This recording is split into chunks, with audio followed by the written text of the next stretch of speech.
Namaskaran หลวงพ่อ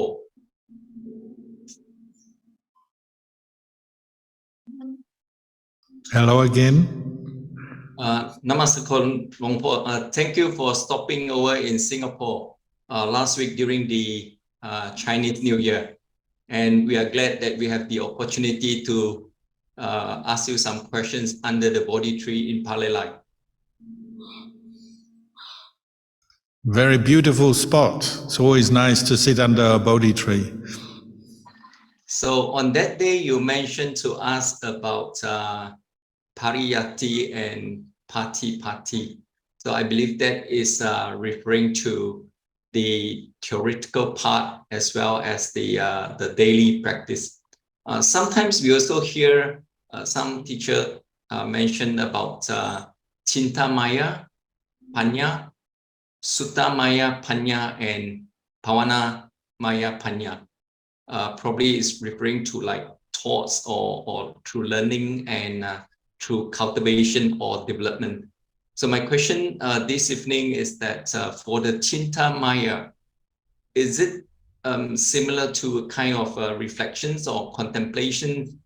How do we map this to the pariyatti and patipatti practice? Thank you. Right. One thing to remember maybe is that the pariyatti, the texts, the spoken word of the Buddha, the texts, what you just called the theoretical part of the teachings, what's on paper, is on paper. And when you put the truth down on paper, that's very helpful. It's like having a good roadmap for getting from A to B or from start to finish of your journey. It's helpful, but it's still just on paper. And when we put everything out on paper, it can be very impressive and helpful to give us a basic understanding, but it's not yet our experience, what we really know with our own heart. And that's why the text alone, the pariyatti, can't bring us to enlightenment yet. But it gives us the foundation, the basis for practice. So then we have to cultivate through the practice or the patipatti, the qualities that the texts and the Buddha was encouraging us to develop, the qualities of the path and the factors of enlightenment and all the different qualities we hear about. We're cultivating them for ourselves in our own experience. So we start to transform what we've heard and read, the Suttamaya Panya, the wisdom and knowledge that we've gained externally. Sutta means listening. So in the old days, they didn't use much text, they would listen. But we now have both text and listening aids, so that's good. But it means we draw in through our senses, we see the written word, we hear the spoken word, we draw those into our mind from the outside world. And then we have to process it using our intelligence, using memory, using intelligence, thinking it through to develop a better understanding of what we've read, what we've heard. Because you'll know, we forget or we misunderstand. One of the funny things I find is that people come and listen to me give a talk here or somewhere else, and then later they come back and tell me something that they think I've said. And sometimes they've interpreted very differently or wrong, or they missed out something. And, sure, sometimes I may get it wrong as well, but it's happened so much, I know that sometimes people completely miss a point or misunderstand what I've said. And they go away and you realize, people really have to be careful. So the more mindfulness we apply when we're listening and reading, the better it will help us to absorb that information and then process it. But the second part of the processing is what we call Jintamaya Panya, thinking it through, contemplating, giving it what we call wise attention or appropriate attention. So that means bringing it up a second time, you might say. You've got the external knowledge you've drawn in through your ears, your eyes, and then you're giving it a second round of attention understanding the concepts, the words, remembering them, trying to put it all together in your mind. That's part of the practice. But even that is not enough yet to cut off craving and attachment. It helps, and it certainly is leading in the right direction, but it's not yet deep enough or profound enough to really change the mind, to really affect a deep, profound change on our mind. It's not yet enough to change our view of this body and mind and the world that is still coming from ignorance, mental defilement, craving, attachment. But it's setting us in the right direction. It's giving us a lot of pointers and signposts and understandings. But then the final part of the practice is what we call developing bhavana maya panya. That has to come when all the factors of the path have been developed, and particularly right effort, right mindfulness, right samadhi, combined with right view, because your seeing of the truth or realization of the truth, the Four Noble Truths, has to be done from a place of stillness. The mind has to be still. Mindfulness has to be continuous, constant. So bhavana maya panya is arising out of the stillness of the mind. So it's actually knowing and seeing things the way they are. When the mind is in its best state, it's pure, it's still, it's unbiased, knowing experience, rather than just thinking about it, which is a start.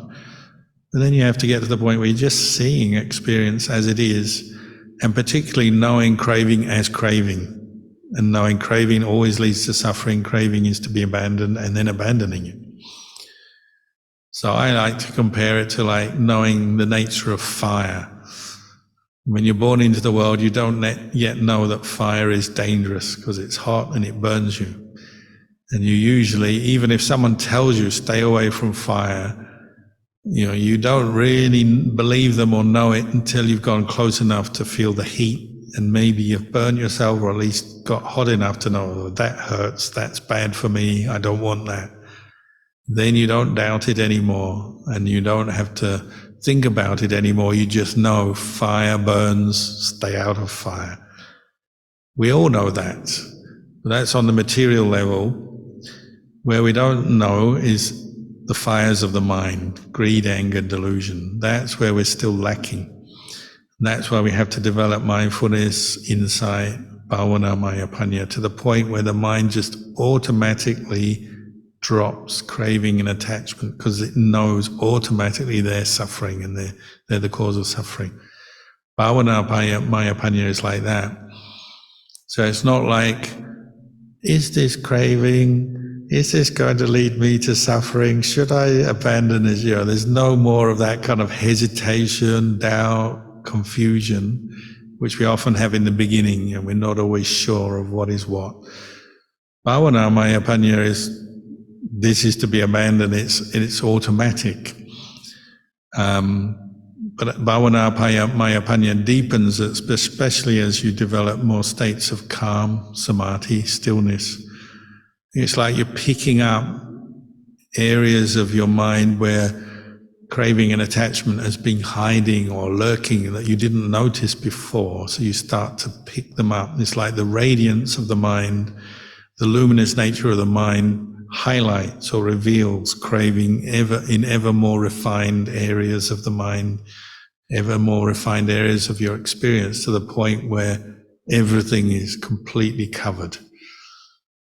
But in the beginning, you start very slow and laborious and just thinking things through, trying to understand, and then gradually as you develop your practice, then it's more automatic, more natural.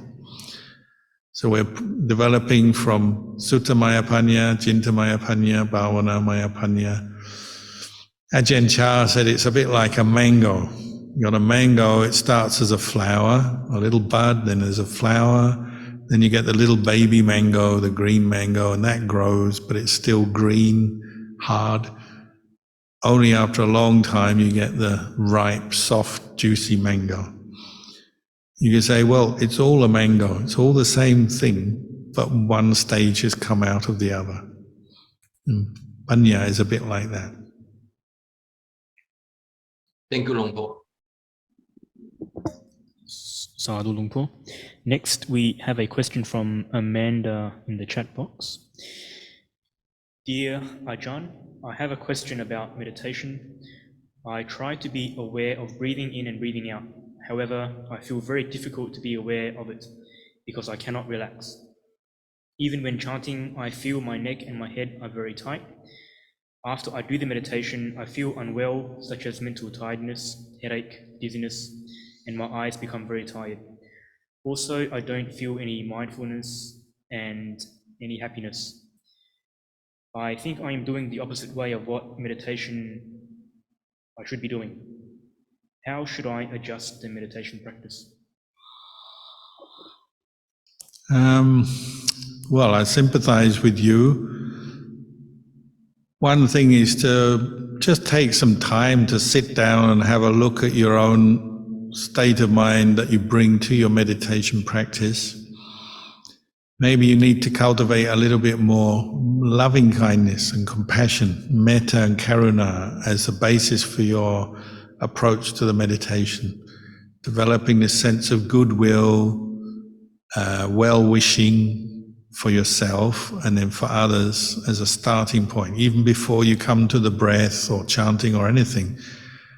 Maybe explore or experiment with developing the thought of goodwill, what that thought and what that meditation object means to you. It's not simply a thought in terms of a verbalization, it also means a positive emotional feeling, maybe here in your heart. So you have to imagine that. What does the thought of relaxed happiness, of metta, goodwill, karuna, compassion, what is that like? Take some time to do that. In your life, when did you last have some goodwill? Maybe for a child or a young animal or a person you know who's sick or suffering.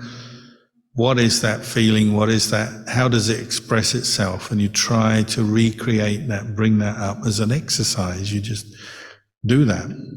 That's one thing you could do. Another thing you could look into is maybe cause and result.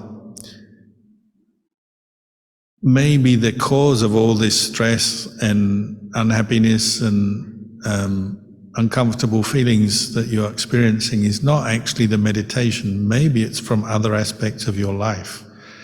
Maybe you have worry, fear, anxiety to do with your health or to do with family members or work or other aspects of your life. And as you're meditating or chanting, you're becoming aware of what's there already. So that's another thing to look into, investigate. But still, if that is true, I would say the way to go is to develop more metta, karuna, or loving kindness and compassion for yourself. And you have to be creative here and look into how you can do that. And, be relaxed in your approach. Don't be too tough on yourself, too judgmental. Don't try too hard to the point where you're physically, the physical tension that you're bringing up is making you feel ill or unwell, like it sounds like it is. You have to remember, even the Buddha took a few years to learn this path of practice. And he decided that his approach in the beginning was too tough, what we call the way of Attakilamatana Yoga. He was too tough on himself. He was trying too hard, pushing himself, particularly physically, he was pushing himself too hard. And it was only when he relaxed and started to eat a bit more, rest a bit more, took a different approach that things improved in his practice. So that's another reflection you might bring in. Where am I trying too hard or pushing myself too hard? Can I relax the approach that I'm making in any form? Sometimes it's a physical thing and people they sit there gritting their teeth, clenching their fists, and they're actually making themselves feel uncomfortable. Sometimes it's a mental thing and they're just wanting to control their mind or make their mind a certain way, and they actually get a reaction of mental pain from that. So I'd look into these areas and see where you can develop more kindness, compassion for yourself, relax your effort. And I don't mean give up, I just mean change your approach a bit. Sadhu Luang Por. We have another question from Yaz. How to handle unpleasant or uncomfortable situations? Use the Four Noble Truths. So, number one, try to develop patience with anything unpleasant. Your habitual reaction will tend to be to want to get away, push away, get rid of. We react with displeasure, aversion, which is more craving. It's leading to more suffering. Patience means learning to be patient or endure a situation, but also it means keeping a wholesome state of mind while you do that. That's your aim. So you come back to yourself. You're in an unpleasant situation. If it's something you can't avoid, it's happened, it's there, it's happening. Try to keep your mind in a wholesome state within that situation. So whether it's unpleasantness in your own physical body, illness and pain, mixing with other people who are unpleasant, or some kind of difficult, challenging situation in your life, your number one aim is to come back to your own mind, to keep it in a wholesome state. Whether it's a state of just being patient until that situation passes, so reminding yourself, being mindful enough to say, be patient with this will pass, perhaps. Cultivating loving kindness, especially when you're feeling tense or agitated because of pain or because somebody else's behavior. Cultivating mindfulness and goodwill, metta, in that situation is often a very good way to deal with unpleasant situations. If you can't change it, at least learn to be at peace with that situation. So that means bringing up the goodwill, tolerance of it, acceptance of it. And that doesn't mean to say you're approving of somebody else's bad behavior or being weak. To be patient, tolerant, and to keep your goodwill in a difficult situation is actually a very brave, courageous practice, and it requires effort. So it's not being weak, but it's taking the responsibility to keep your mind in a wholesome state as you encounter your unpleasant experience. That really is very much at the center of our practice, whoever we are, wherever we are. Your aim is always to keep your mind in a wholesome state, to be cultivating the path and the different qualities of the Buddhist path, rather than just giving in to the craving and attachment and becoming more negative, more angry, more afraid, more anxious. That's your challenge, that's your task. So see however you can achieve that during the encounter with the unpleasant situation. Sadhu Luang Por. Are there any more questions tonight?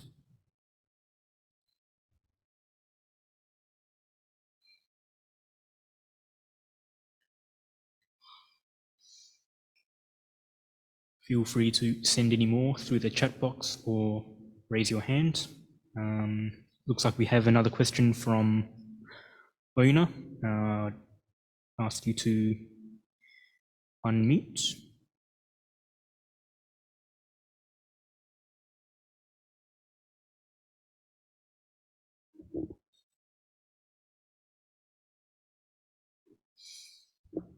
Am I in?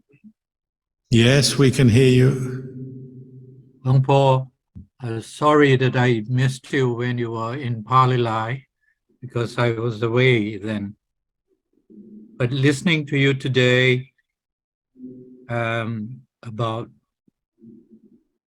the practice, the daily practice, I just wondered whether there is truly an alternative, if you truly wanted to practice other than really renunciation, so that you have the time, the seclusion, the opportunity to be familiar with the Dhamma and also to practice. In order to achieve the balance, I think you just need to have that, the peace, the state of peace in order to achieve everything in the spiritual path. I just wondered whether you would say something about that. Well, obviously it's a factor and a very important factor, but you just have to make the best of your situation, what's available to you. And each person listening now will probably have different situations. Some maybe are in monasteries or centers with a more suitable place to practice. Some are at home, some are in a busy home, some are in a very quiet home. So many home life situations, people I know, you can actually make your home into a suitable place to even get some seclusion, and you have times or even whole days or weekends where you tell your friends and family that this is your time of Dhamma practice. And it's up to each individual to learn what will support their practice of Dhamma, particularly meditation, finding good times of day, good places and locations, disciplining themselves. Because often, if we're honest, we're our own worst enemy. We sometimes say, I'm going to meditate, but we leave our phone on next to us and then the phone rings and distracts us. Or we're meditating and we might, not tell anyone around us, so we're always having to interact with other people. We may, excuse me, some people, they come home from work and they have a big meal and then they sit down to meditate and they fall asleep. It's up to us to try and arrange our lifestyle to support the practice. And we have to see what we need to do depending on our situation. If you're younger and you have young kids, well, your practice may be one way and you can only achieve a certain amount of time to meditate, but you have to spend a lot of time with your kids. So your practice will be different from somebody who's older and maybe their kids have grown up and left home. Each individual has to look at their lifestyle to see how it can support the practice. If you have busy work schedule, fine, you might have to accept that, but you can still maybe find some times to do meditation within that. And even within your busy work schedule, learn to see how you can practice mindfulness in daily life. Even if you're very busy through the year, you might set aside time where you can have seclusion, go on a retreat somewhere. It's a very common thing that Buddhists would do. Each individual has to look at how they can support and further their practice within their life situation. And, a few individuals get to the point where they're ready to give it all up and go and live in a monastery, maybe become a monk or a nun. It's hard to generalize, but what you want to get is the principles established, that you're aiming to support your practice of the Noble Eightfold Path, cultivating that within the lifestyle, your lifestyle, and to tailor your lifestyle or adjust your lifestyle to support that practice. And there's always things we can do, things we can change. Sometimes people are a little bit defeatist and they say, I've got family commitments, I've got work, I can't practice the Dhamma. But, that's not really true, is it? You just have to learn to adapt within your work and your family commitments. How can you adapt to the practice of the Dhamma within that situation.